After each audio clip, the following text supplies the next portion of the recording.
sofre com irritação, cansaço, dificuldade para dormir? Será que isso é ansiedade? Será que é estresse? Ou será que é depressão? Aí é que tá o problema. Mas, Gabriela, o que é que uma coisa tem a ver com a outra? Nossa, ansiedade é uma coisa, depressão é outra. Eu já quero começar por aí. Ansiedade é o que as pessoas pensam numa pessoa muito agitada, que quer que aconteçam as coisas logo, e desesperada, descabelada e tal.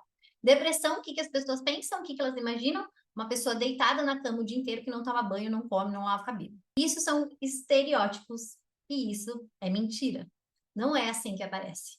Eu tenho certeza que você, se tem ansiedade, estresse ou depressão, não está assim. E eu tenho certeza que você conhece várias e várias pessoas que você nem imagina que estão com níveis altíssimos de ansiedade, estresse ou depressão. Por que eu preciso saber as diferenças entre ansiedade, estresse e depressão? Para você não cair na armadilha de tratar um problema sendo que você tem outro. Sobre o teste da AS21, eu trouxe um ponto bem importante aqui para você ter uma ideia de como a maioria das pessoas tem sintomas dos 3 quadros: estresse, ansiedade e depressão. Das 1.656 mulheres que preencheram o teste, são só mulheres mesmo, apenas 69 tinham sintomas de um desses quadros.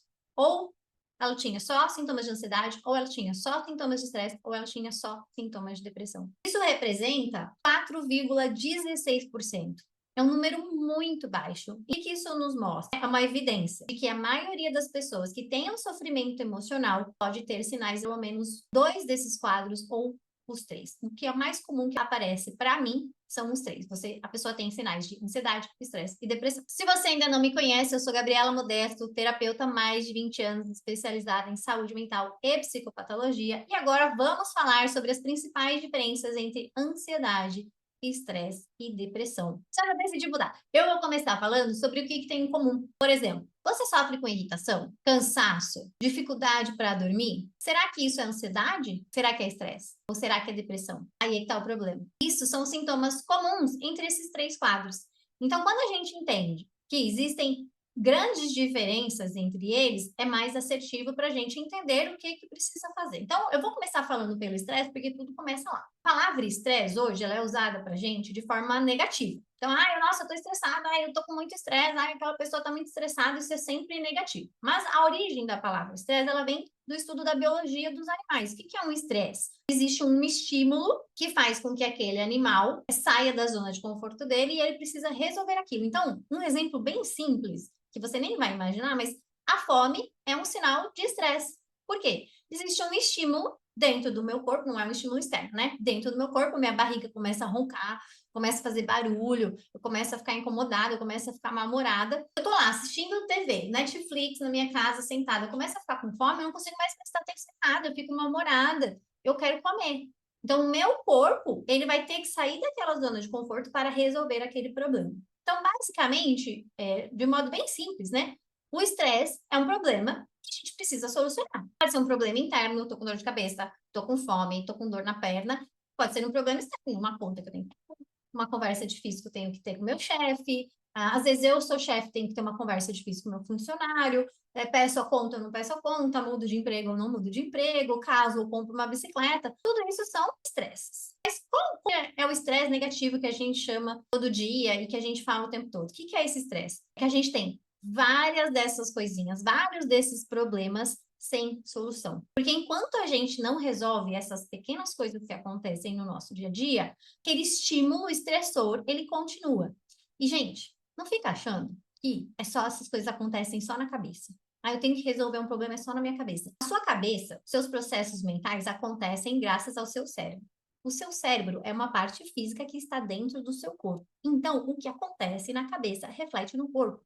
E o que acontece no corpo reflete no seu cérebro, que reflete nos seus processos mentais. A primeira coisa que você precisa entender é isso. Por isso que quando eu falar de sintoma físico da ansiedade, você vai falar, entendi, por que dá aquelas coisas lá? Esse estímulo estressor, ele não estressa só mentalmente. Esse estresse mental, essa preocupação constante, essa ativação constante do seu sistema, ele vai também ali mexer nas suas células, nos seus hormônios, né, nas moléculas, nos neurotransmissores, e vai causando inflamação. Então, antes, inclusive, a gente chamava de corpo estressado, né? Células estressadas. Hoje, a gente usa a nomenclatura inflamado. Você fica pensando lá, faz um ano que você está pensando se você sai do trabalho, faz um ano que você tem aquele estímulo estressor. Enquanto você não toma uma decisão, o estímulo estressante continua. O estresse é um problema que eu tenho que resolver.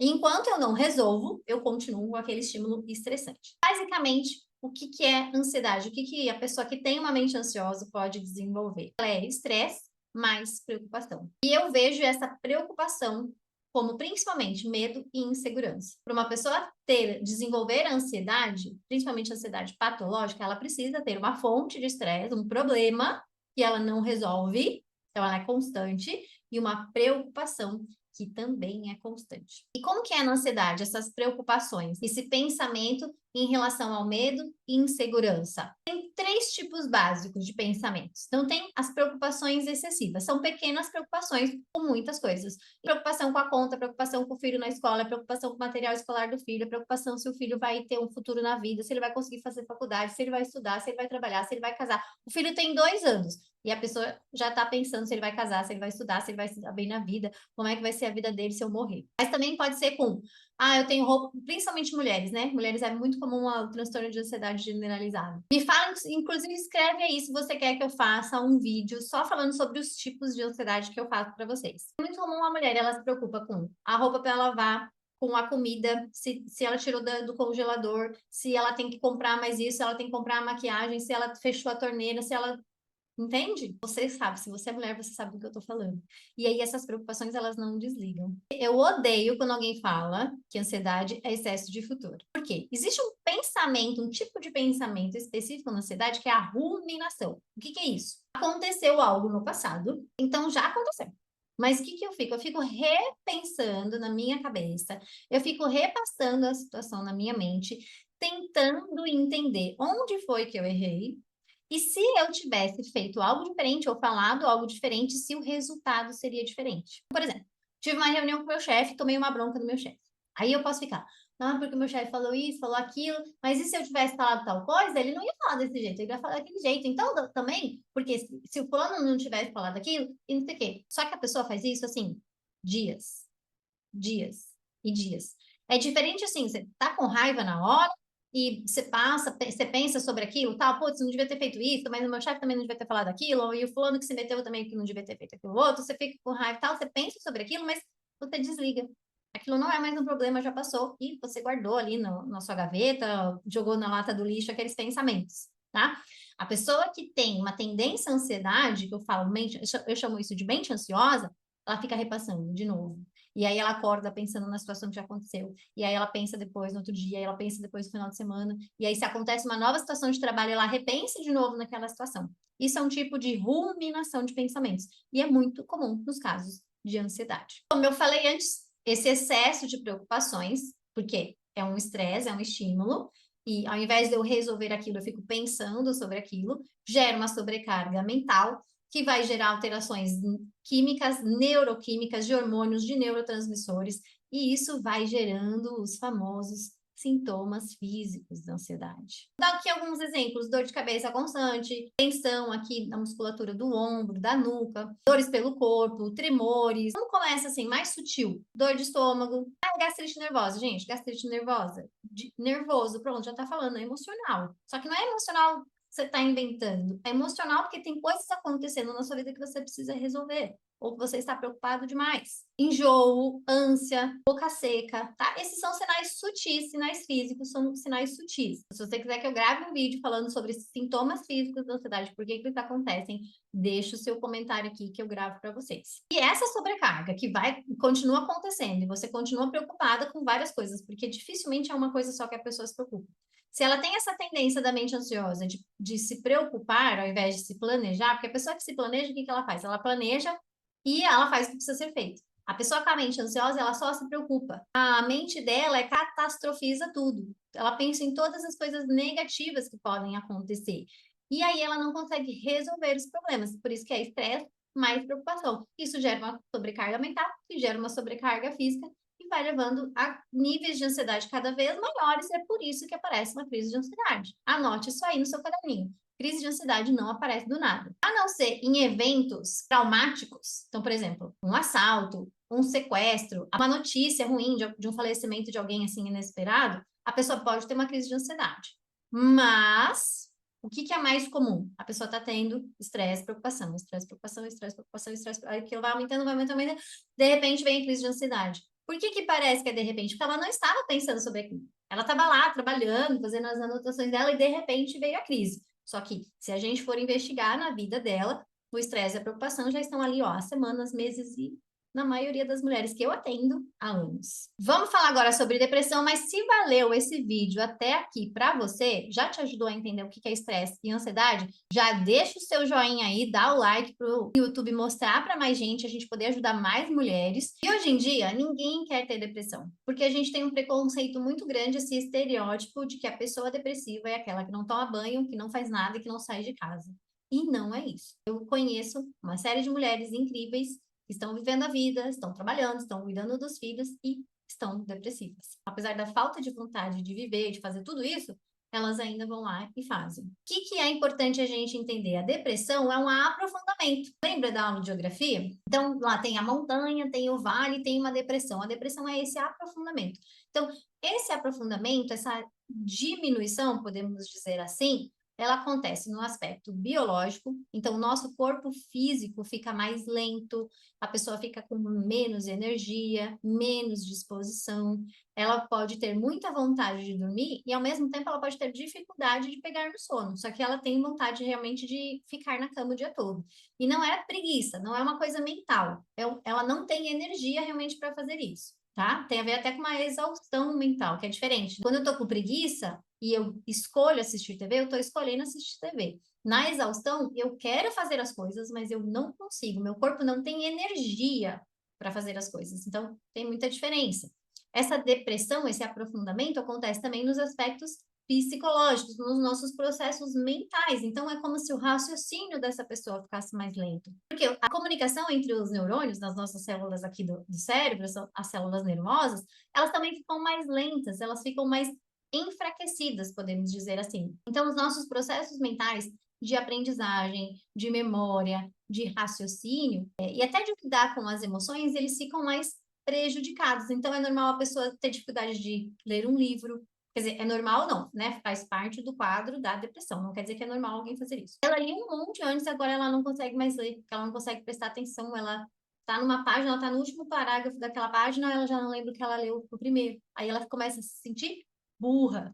Ela acha que ela não funciona mais. Tem essa lentidão dos aspectos mentais. E tem os aspectos sociais, que também existe um aprofundamento. Não é profundo de ficar mais profunda a relação, né? É profundo de ficar mais... É um buraco, de ficar mais vazio. Então, essa pessoa ela vai tendo um distanciamento social. Ao mesmo tempo que ela quer se sentir compreendida, ela se sente sozinha. Então, ela não consegue buscar apoio, ela vai se isolando. Como ela não se sente compreendida, como ela não se sente ouvida, ela se sente muitas vezes sem valor, ela começa a se isolar e se afastar das pessoas, do convívio social. E o que são 3 características aí principais, essenciais, centrais da depressão? A anedonia, que é a dificuldade de sentir prazer nas coisas, de ter a expectativa de que algo vai ser bom. A autocrítica e a autopunição. Essa dificuldade de ter prazer, eu acho que ela é a mais comum. Então, há muita gente fala assim, depressão é tristeza. Não é. Muitas vezes é a dificuldade de sentir as coisas. Tanto as coisas positivas, ter alegria, se sentir bem, bem-estar, animada, quanto as negativas. Aconteceu alguma coisa ruim e, tá bom. Não é que ela não se importa, ela não se preocupa, é como se ela não consegue sentir, é como se o coração dela, né, a emoção dela estivesse meio bloqueada. É quase isso, tá? De forma bem simples, lógico. Autocrítica, então tudo que acontece de errado é culpa dela. Então é porque ela não fez direito, é porque ela não sabe fazer as coisas, é porque ela não aprende direito. Ela lê e não consegue ler aquilo que eu falei, então é porque ela é burra. A pessoa começa a criar um senso crítico de que ela não tem valor. Isso é muito importante, porque a pessoa começa a achar que ela não tem valor e que a vida não vale a pena. E a autopunição, como ela se autocritica e ela acha que tudo que ela faz está errado, ou que tudo que acontece com ela, na família dela, as coisas que dão errado é culpa dela, ela começa a se punir, então ela começa a se isolar, ela acha que ela não merece ser feliz, ela acha que ela não merece aquelas pessoas incríveis, o marido que é incrível, o filho que é incrível, o trabalho que é incrível. Ela acha que ela não tem aquele merecimento e ela começa a ter vontade de abrir mão das coisas, tá? É por isso que um nível muito alto disso pode levar a pessoa a pensar em ideias suicidas e de tirar a própria vida.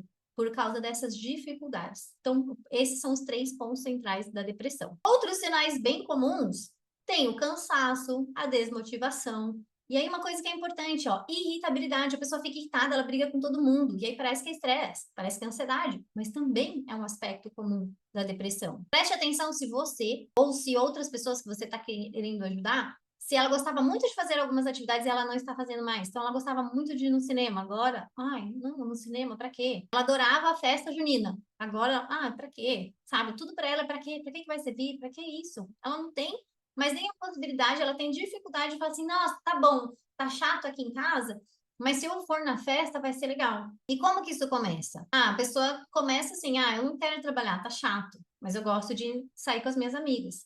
Só que aí daqui a pouco trabalhar tá chato e sair com as amigas também. E daqui a pouco ficar em casa assistindo filme também tá ruim. Entende? Ela vai diminuindo a quantidade de coisas que ela gosta, que ela sente prazer, até que chega um momento que ela não sente mais nada. Ela não sente nem prazer, nem alegria, nem tristeza, nem raiva, e tudo é tanto faz para ela, tá? Por isso que a gente tem que tratar o quanto antes. Nos 3 casos, a autoestima vai ficando cada vez mais baixa. Da ansiedade, porque essa pessoa se preocupa demais e ela produz muito pouco. Do estresse, porque ela não consegue resolver as situações, ela se sente indecisa e ela vai ficando mais irritada, com a instabilidade emocional, tem muitas explosões de humor. Mas na depressão, essa autoestima ela vai ficando tão baixa que a pessoa vai perdendo o senso de valor, o senso da importância da vida. Nesses 3 quadros, a gente não olhar para a autoestima dessa pessoa, a chance dela não melhorar é muito grande. A autoestima é um ponto que a gente não pode ignorar. Para mim, ele é o mais importante de ser trabalhado, seja na ansiedade, seja no estresse, seja depressão. Você que assistiu esse vídeo até aqui, deixa o seu like, se inscreve no canal. E se você já entendeu que você tem um desses 3 quadros, ou mais de um, e você quer ajuda, acompanhamento para se livrar disso de forma definitiva, eu vou deixar o link aqui na descrição e vou fixar nos comentários para você conhecer o programa Sereníssima, onde eu ajudo mulheres a vencerem a ansiedade, a depressão e o estresse de forma definitiva. Até o próximo vídeo.